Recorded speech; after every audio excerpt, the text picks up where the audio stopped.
Okay students, तो आज हम करेंगे 12th math logic chapter miscellaneous exercise 1 question 13।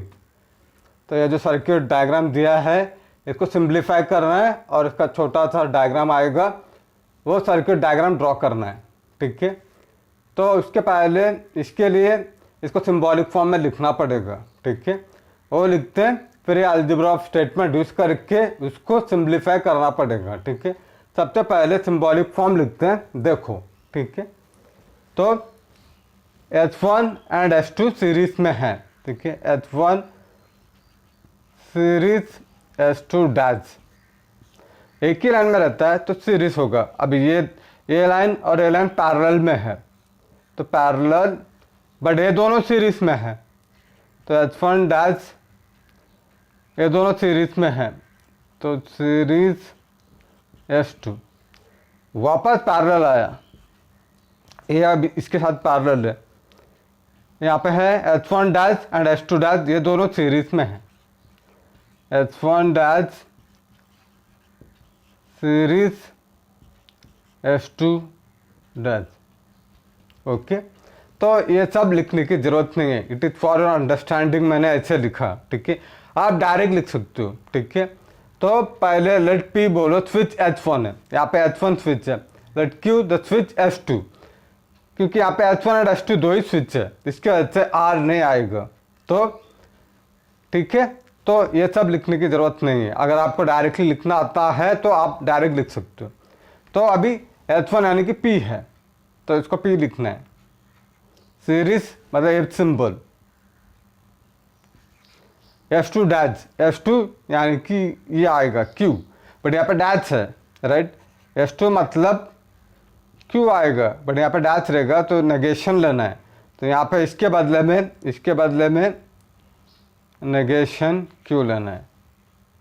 Okay, तो ये हो गया। तो अभी पैरेलल के लिए और लेना है। अभी H1 डैश, राइट, तो H1 है P, हमारा H1 P है तो H1 डैश नेगेशन में लेना है, तो इसको नेगेशन में लेना है। ठीक है, तो ये बनेगा नेगेशन P। सीरीज आया, सीरीज मतलब एक सिंबल यूज करना है। उसके बाद H2 यानी कि Q। क्लियर, वापस पैरेलल आया, पैरेलल यानी कि एक सिंबल, राइट। इसके बाद H1 डैश वापस आया तो H1 डैश का नेगेशन P। सीरीज वापस आया, सीरीज का ये H2 डैश आया, H2 का Q आता है तो H2 डैश का नेगेशन Q आएगा, तो ये आएगा नेगेशन Q। ठीक है, तो अभी बाद एक ही लाइन में लिखते हैं इसको। ठीक है, तो आई होप ये आपको समझ में, ये आप डायरेक्ट लिख सकते हो। H1 देखा मतलब P और ये दोनों सीरीज में है तो ये सिंबल, और H2 डैश यानी नेगेशन Q, फिर ये दोनों पैरेलल में है तो ये लिखना है। फिर दूसरा ब्रैकेट में ये दोनों सीरीज में है तो ये नेगेशन P, फिर सीरीज के लिए H2 के लिए Q, वापस पैरेलल है तो पैरेलल आया। तो ये है अभी ये H1 डैश यानी कि नेगेशन P, ये दोनों सीरीज में है एंड, और इसका नेगेशन Q, तो ये आप डायरेक्ट लिखना है। ठीक है, जो मैंने स्टार्टिंग में लिखा था, it is for your understanding. ठीक है, तो अब इसको प्रॉपरली एक ही लाइन में लिखते हैं ताकि हमारे लिए इजी हो जाए। ठीक है, देखो अभी एक ही लाइन में लिखते हैं, ये सेम चीज को एक ही लाइन में लिखते हैं। ठीक है,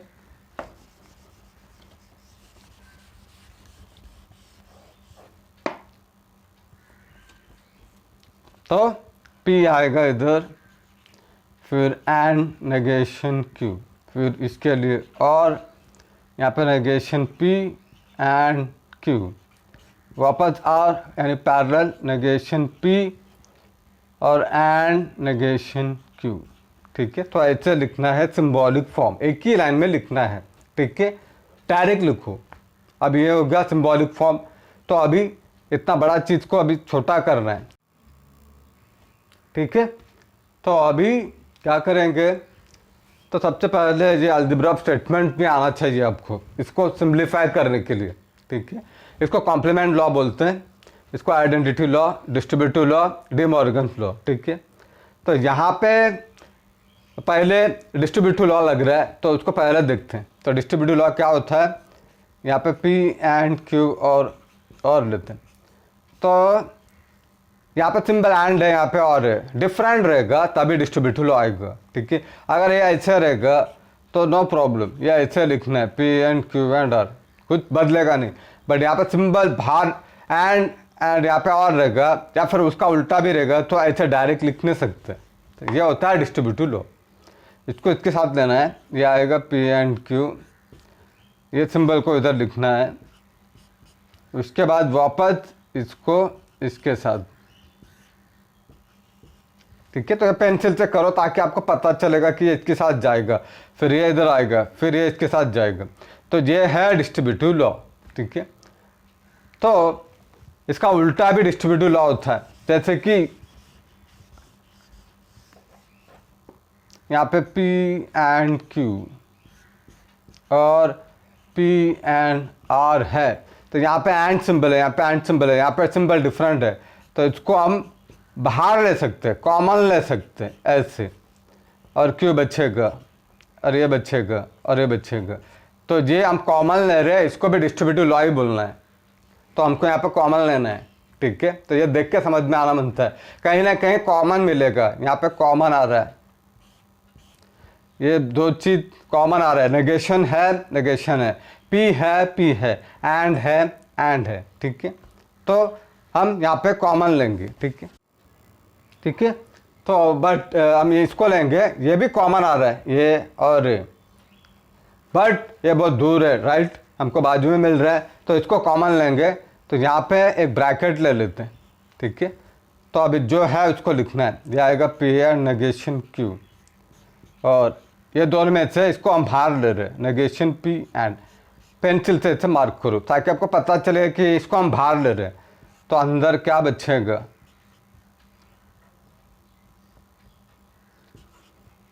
अंदर रहेगा Q यहाँ पे, और यहाँ पे नेगेशन Q। हमने कॉमन बाहर लिया, तो ये कौन सा लॉ है, डिस्ट्रीब्यूटिव लॉ, ठीक है। ये लिखो इधर, ये है डिस्ट्रीब्यूटिव लॉ, ठीक है। तो बस अब इसको छोटा करने के लिए इस पे आ जाओ, ये क्या फॉर्मेट में दिख रहा है, पब कॉम्प्लीमेंट में दिख रहा है कि नहीं दिख रहा है। पब कॉम्प्लीमेंट क्या होता है, पब कॉम्प्लीमेंट ट्रू होता है, ठीक है। तो अभी मैंने बताया था P मतलब P नहीं समझना, इसमें दूसरा लेटर भी आ सकता है और बड़ा चीज़ भी आ सकता है। तो मैं इसको क्यों लूँगा इधर, इसको क्यों लूँगा, सेम चीज़, तो ट्रू आएगा, ये पूरा ट्रू बनेगा कॉम्प्लीमेंट लॉ से, ठीक है, ओके। तो ये पूरा ट्रू हो रहा है, तो उसको हम ट्रू लिखते हैं, बाकी का ऐसे कैसे लिखना है, ये आएगा P and negation Q, negation P and, ये पूरा ट्रू बन रहा है, ठीक है, ये पूरा ट्रू है। और ये क्या था, पब कॉम्प्लीमेंट ट्रू, यानी कॉम्प्लीमेंट लॉ था, ठीक है। तो यहाँ पे लिखते हैं कॉम्प्लीमेंट लॉ,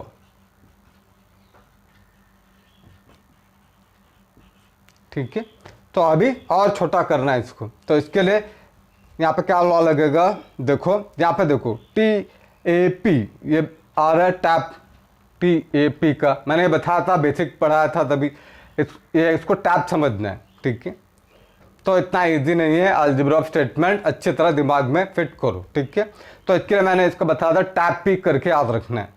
तो हमको ऐसा कंपल्सरी नहीं कि टैप पी सीधा आएगा, कभी ये साइड से देखना पड़ेगा, TAP टैप, इसके आगे ये है, तो इसका आंसर वही आएगा, वो लिखना है, ठीक है।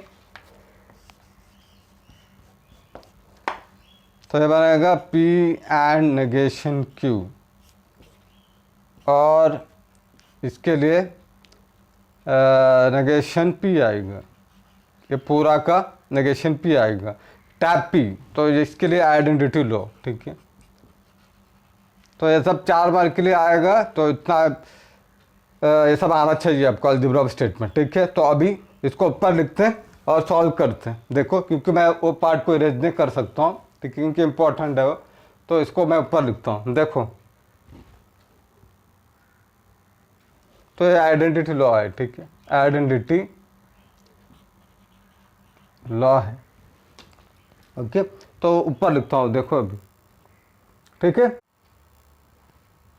ठीक है। तो ये जो नीचे मिला इसको हम ऊपर लिखते हैं और सॉल्व करते हैं। देखो पी एंड नेगेशन क्यू और नेगेशन पी, ठीक है। तो यहाँ पे अभी सिंबल देखो, एंड है अंदर, ब्रैकेट के अंदर, बाहर और है, राइट।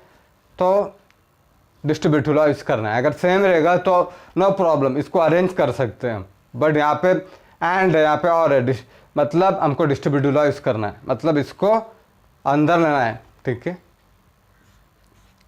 इसको पहले इसके साथ लेते हैं और पेंसिल से करो ताकि आपको पता चलेगा कि ये पूरा इसके साथ जाएगा,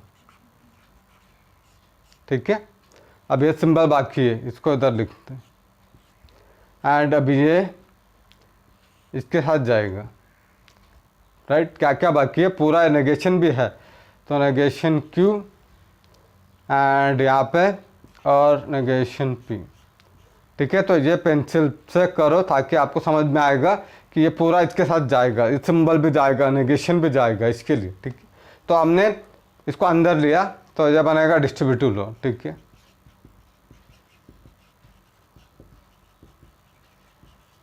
इसके बाद ये वापस पब कॉम्प्लीमेंट आ रहा है, पब कॉम्प्लीमेंट ट्रू है, ये पूरा ट्रू में आ रहा है, तो इसको ट्रू लिखना है, जो बाकी है उसको लिखो, ठीक है। एंड ए कॉम्प्लीमेंट लॉ, ठीक है। तो यहाँ पे कॉम्प्लीमेंट लॉ, ठीक है। अभी टी ए, मैंने बताया था टी ए आया मतलब टैब समझने का, टी ए मतलब टैब, इसके आगे जो रहेगा ये पूरा चीज़ को हम पी समझ सकते हैं, capital P, T A P. तो टी ए पी पी आएगा, मतलब जो है वही आएगा, राइट। तो ये होता है आइडेंटिटी लॉ। तो ये बनेगा नेगेशन क्यू और नेगेशन पी, ये है आइडेंटिटी लॉ, ठीक है। अभी इसको उल्टा भी रीअरेंज कर सकते हैं, पी को पहले ले सकते हैं, ठीक है। तो ये आएगा नेगेशन पी, ये पूरा नेगेशन के साथ, फिर नेगेशन क्यू बाकी है। तो इसको अरेंज कर सकते हैं, ये है कम्यूटेटिव लॉ, मैंने वहाँ पे लिखा नहीं क्योंकि जगह नहीं है, ठीक है। टोटल 7 लॉ होता है, मैंने 4 ही लिखा है उधर, ठीक है। तो ये है, मतलब इसका पोजीशन रीअरेंज कर सकते हैं। पी एंड क्यू है तो मैं क्यू को इस साइड, पी को उस साइड ले सकता हूँ, तो ये बनेगा, ऐसे रीअरेंज कर सकते हैं, वो है कम्यूटेटिव लॉ। तो देखो यहाँ पे ये है कम्यूटेटिव लॉ, ठीक है। तो अभी ओके, तो अभी बस यहाँ पे 2 ही स्विच आएगा इसका, क्योंकि यहाँ पे पी एंड क्यू है, राइट। तो इसको ड्रॉ करना है और बीच में ये पैरेलल है, ये सिंबल पैरेलल के लिए आता है, मैंने स्टार्टिंग में बताया था, राइट। तो एक लाइन ऊपर एक लाइन नीचे, ये है इसके लिए एक स्विच और नीचे इसके लिए एक स्विच, ठीक है। तो नेगेशन पी यानी पी का होता है H1, बट नेगेशन है तो डैश, क्यू का S2, बट नेगेशन है तो S2 डैश। तो ये आपका final answer, draw simplified circuit, ये ऐसे रहेगा, 2 ही स्विच रहेगा फाइनल आंसर पे, ठीक है। आई होप ये आपको समझ में आया, ठीक है। इतना इजी नहीं है, सबसे इम्पोर्टेंट है अलजेब्रा ऑफ स्टेटमेंट है, इसको अच्छी तरह दिमाग में फिट करो, ठीक है। एंड अभी सेकंड प्रॉब्लम पे जाते हैं, ओके। देखो ओके, तो सेकंड प्रॉब्लम करते हैं। तो सेकंड प्रॉब्लम पे यहाँ पे टोटल 5 स्विच है, H1 है, H2 है, H3, H4, H5। H1 के लिए P लेना है, H2 के लिए Q, H3 के लिए R, H4 के लिए S, H5 के लिए T। तो अभी इसको सिंबॉलिक फॉर्म पे लिखते हैं। सबसे पहले इसको क्लियर करते हैं, ठीक है।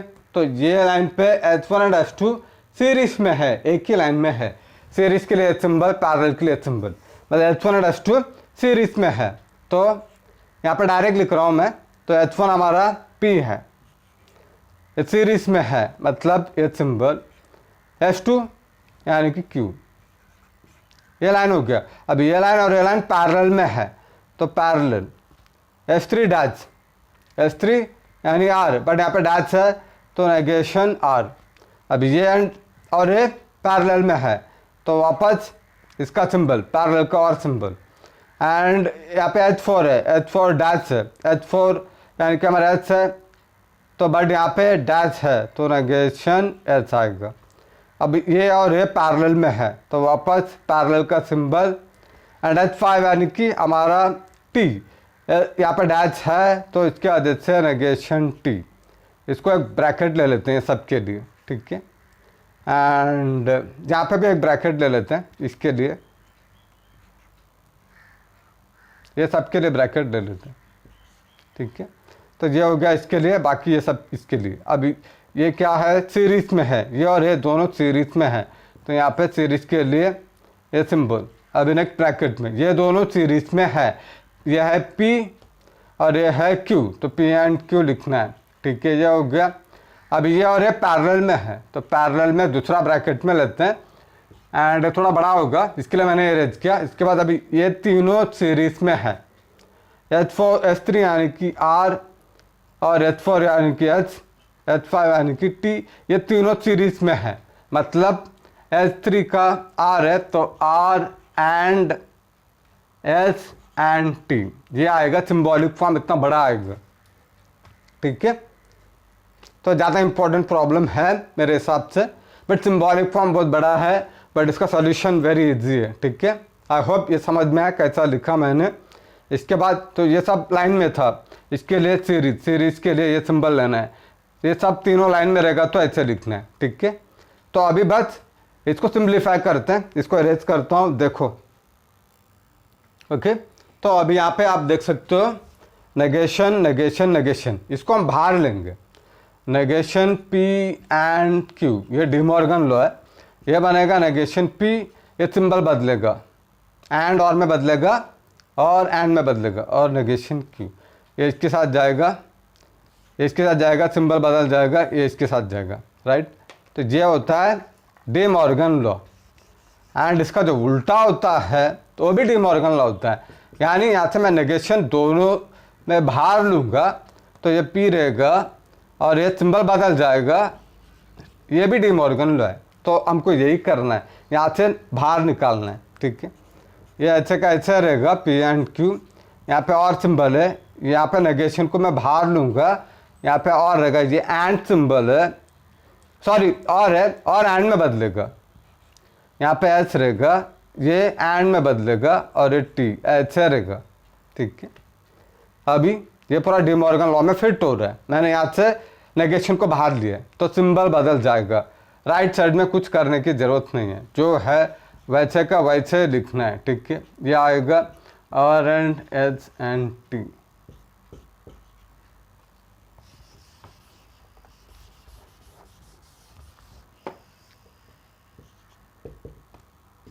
तो बस इसको ही लिखना है इधर, रीजन, यही रीजन है क्योंकि हमने बाहर निकाला है, इसके वजह से डी मॉर्गन लॉ आएगा। अब इसके बाद कॉमन मिलता है हमको यहाँ पे, ये और ये बड़ा ब्रैकेट है, ब्रैकेट में कॉमन आ रहा है, मतलब डिस्ट्रीब्यूटिव लॉ मैंने बताया था, इसको हम बाहर लेंगे और अंदर क्या बचता है वो लिखते हैं। ये इसके साथ लेने का रहता है, सिंबल के साथ लेना है, ठीक है, इसके साथ लेना है तो बनेगा P एंड Q, और अभी अंदर क्या बचेगा, ठीक है, यहाँ पर कर्ली ब्रैकेट लेते हैं तो अंदर ये पूरा रहेगा, राइट, ये आएगा नेगेशन, ये पूरा रहेगा R and H and T, ये हो गया। उसके बाद ये सिंबल बाकी है, ये आएगा इधर, राइट। तो अब इसके बाद ये बाकी है, इसको लिखना है R and H and T, ठीक है। ये है डिस्ट्रीब्यूटिव लॉ, यहाँ पे लिखो, ठीक है। तो ये डिस्ट्रीब्यूटिव लॉ, तो ये भी हो गया।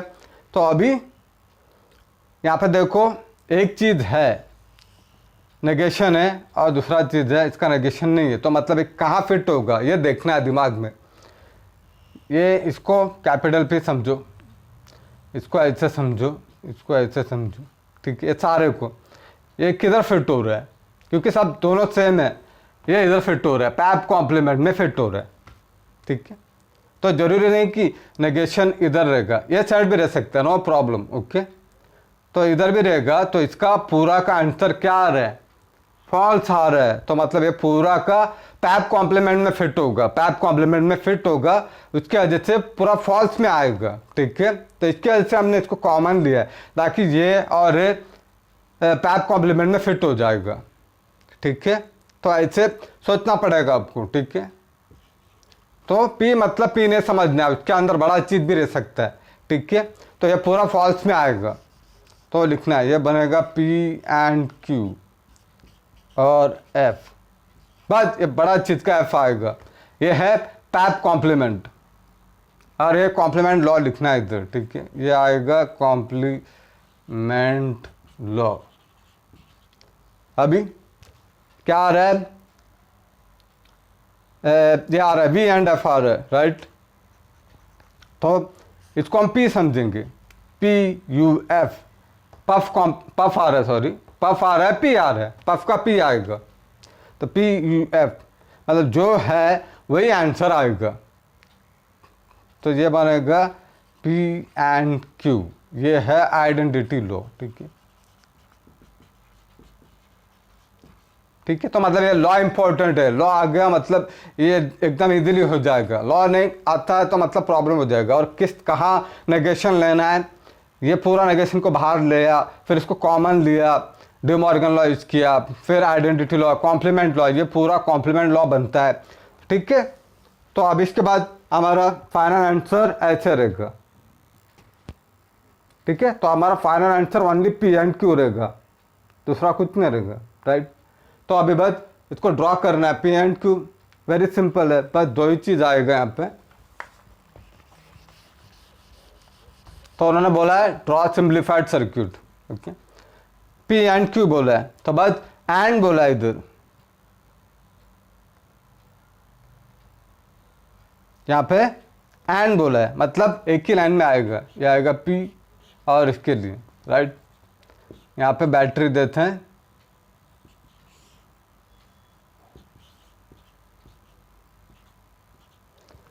P के लिए H1, Q के लिए H2, राइट। तो आपका फाइनल आंसर ऐसे रहेगा। आई होप ये आपको समझ में आया। ठीक है, तो अभी हम नेक्स्ट प्रॉब्लम पे जाते हैं। ओके ओके, तो अभी हम क्वेश्चन 14 करते हैं। तो यहाँ पे इन्होंने दो सर्किट दिए है, अभी हमको पता करना है दे आर इक्वल और नॉट। तो हमको सिंबॉलिक फॉर्म लिखना है इसका और इसका, उसके बाद चेक करेंगे इक्वल आ गया तो मतलब दे आर लॉजिकली इक्विवेलेंट रहेगा। ठीक है, सीरीज के लिए ए सिंबल, पैरेलल के लिए ए सिंबल। ठीक है, तो बाद ये लिखते हैं, अभी एक ही है यहाँ पे ये, और यहाँ पे सीरीज है H1 यानी कि P है, तो P सीरीज के लिए एंड सिंबल। ओके, उसके बाद दूसरा ब्रैकेट में S2 एंड S3 पैरेलल में है, तो S2 का Q है बट पैरेलल रहेगा, तो ये सिंबल यूज करना है, और S3 का और, तो ये है इसका सिंबल। ओके, और यहाँ पे आते हैं, इसका सिंबॉलिक फॉर्म ऐसे आएगा, इसका सिंबॉलिक फॉर्म, ये दोनों पैरेलल में है बट ये और ये सीरीज में है, मतलब ये क्या है H1 P है, ये सीरीज में S2 है, S2 Q, सीरीज के लिए ये लेना है, ये दोनों एक ही लाइन में है तो सीरीज होगा एंड आएगा, बट ये और ये पैरेलल में है तो ये लेना है। ओके, अब H1 एंड S3, H1 यानी कि P ये दोनों सीरीज में है तो उसके लिए एंड लेना है, और S3 यानी कि R, राइट। सिंबॉलिक फॉर्म ये सर्किट का। ठीक है, तो अभी ये सिंबॉलिक फॉर्म और ये सिंबॉलिक फॉर्म इक्वल है क्या डिफरेंट है, डिफरेंट दिख रहा है, राइट। इसको तो हम सिंप्लीफाई करेंगे बाय डिस्ट्रीब्यूटिव लॉ, उसके बाद चेक करते हैं कि ये दोनों इक्वल आ रहा है कि नहीं आ रहा है। देखो यहाँ पे, तो डिस्ट्रीब्यूटिव लॉ में अगर ये सिंबल ब्रैकेट के बाहर ब्रैकेट के अंदर डिफरेंट रहेगा तो इसको हम अंदर ले सकते हैं, राइट, वो फॉर्मूला यूज करके। तो इसको हम अंदर लेंगे, ये बनेगा P एंड Q। ये पेंसिल से करो ताकि आपको पता चलेगा कि सिंबल के साथ जाएगा, और इसको इधर लिखो वापस, ये इसके साथ ये आएगा P एंड R। ठीक है, तो ये हमने क्या यूज़ किया, डिस्ट्रीब्यूटिव लॉ यूज़ किया। तो लिखते हैं यहाँ पे, यह आएगा डिस्ट्रीब्यूटिव लॉ।